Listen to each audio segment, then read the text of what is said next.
You know, the Quran is in Arabic.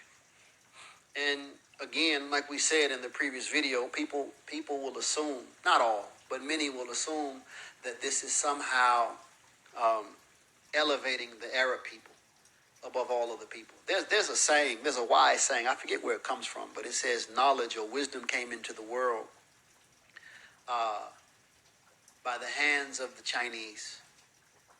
I believe in the mind of the Greeks like philosophy. And then they say through the tongue of the Arabs. It's a saying. Arabic is the most superior language on the earth, perhaps. That's a fact. Um, Arabic in its pure expression. I'm not talking about street Arabic, People say, hand me some cigarettes. I'm not talking about that. You have street talk. We have black people, we have street talk, and then you have standard English. But Arabic, what's called Fusha, classical Arabic, it is the most refined. It's the highest form of language expression.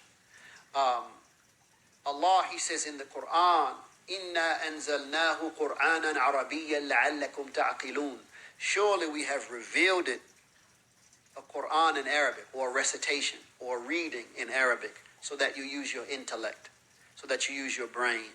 Human beings, we know, are creatures of intellect and language.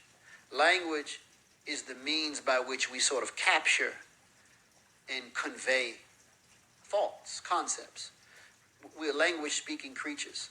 So even the philosophers, some of them, or theologians, some of them in Islam define the human being as an articulate animal. The Greeks said the rational animal. The Muslims said the articulate animal, mantiq, which is a term used in the Quran, nataqa, because the ability to articulate intelligently, we capture the world that we observe. We form a concept or concepts, and then if we want to relate or transmit what we've learned, we have to do it through language. And the more precise the language, the more refined your articulation is. If my words can more clearly express the nature of the world or the nature of my feelings or the nature of whatever, the more precise they are, then the more rich that language is. And Arabic is just that. I'll give you an example. In English, think about the word book, writer, desk, library. 4 different words, they don't sound anywhere like one another. But in Arabic, they're all related. Kitab, book. Katib, writer. Mektab, mektaba, desk, library. You see what I'm saying? Kataba, he wrote. The actual verb, he wrote.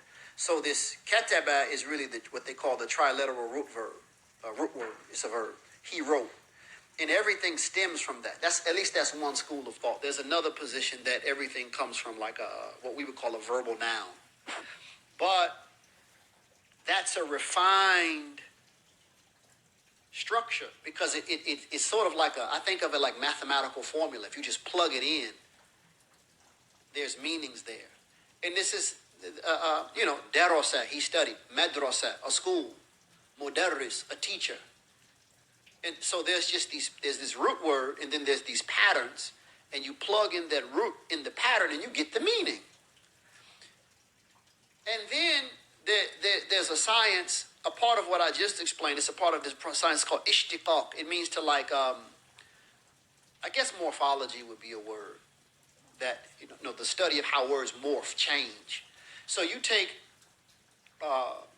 another word like malika, he ruled. Malik, king. Malik, an owner. Mulk, kingdom. Malakut, the laws. So mim, lam, kef.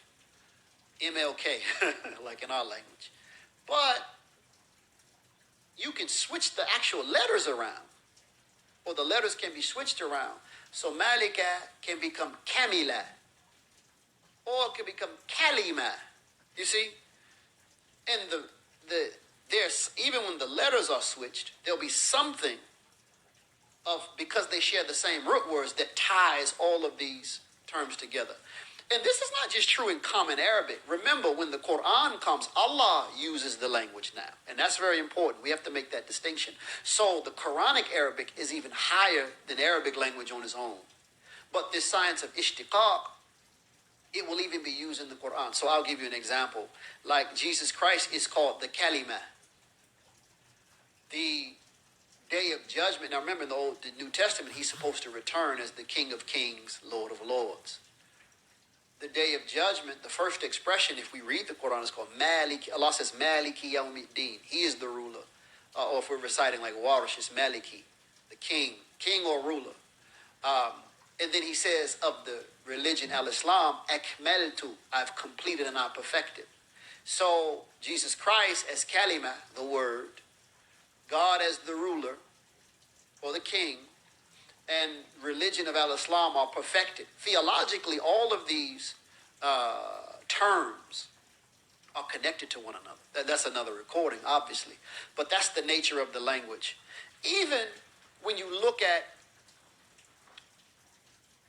other ways that language is expressed in the Quran. So for example, if I say kesera, it means he broke it. Like he broke, like your child knocked over something and broke it.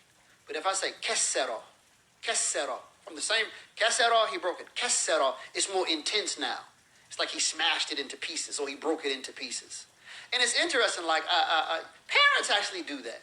You know, if a mother says, get over here, boy, and the boy keeps playing, how does she call him the second time? Especially if she's mad. She intensifies it. She doesn't say, may you please come? Like she says, get over here. He doesn't do it. She doesn't say, may you please come?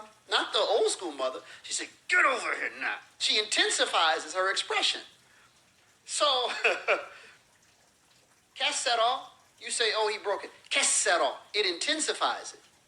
There's even, like in the Quran, you have all kinds of expressions like this. It's literally on every page. So, for example, you have med munfasil. Med is an elongation. Munfasil is like, it's two different words.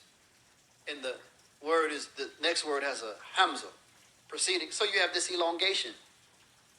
Then you have muttasil, where there's a med in the actual word itself. So we talk like this. We talk with elongations. Like, we'll say something like, you say, well, how was work today? You say, man, I was there all day. You stretch out all day for emphasis. If you watch it, your wife drags you to a boring movie or something, you say, that movie was long. You, in how you say it, you're emphasizing the meaning. So we have expressions like in the Quran, for example, وَجَاءَ مِنَ الْأَقْصَى الْمَدِينَةُ رَجُلًا. See? وَجَاءَ, it's a long, I really did it short. And they came a man from the furthest end of the city. But it's ja'a, he came. But aqsa, he's from the farthest end of the city. So it suggests that if he came to where the people were, it took him a long time. You see what I'm saying? And this type of